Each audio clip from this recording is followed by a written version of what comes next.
வாங்க ஃப்ரெண்ட்ஸ், இப்போ நம்ம எலி தந்தூரி எப்படி செய்கிறதுன்ற வீடியோ பார்க்கலாம். ஒரு பெரிய கடாயை எடுத்துக்கோங்க.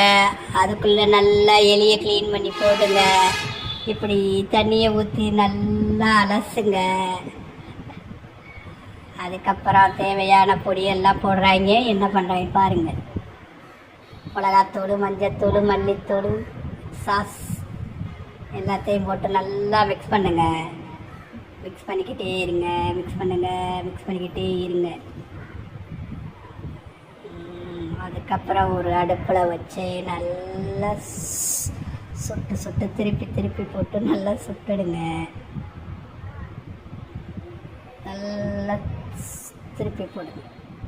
அதுக்கப்புறம் எல்லா இலையும் தந்தூரி ரெடி. இப்போ எடுத்து சாஸில் தொட்டு அப்படியே வாயில் போட்டு பிச்சு தின்னலாம். Okay, by.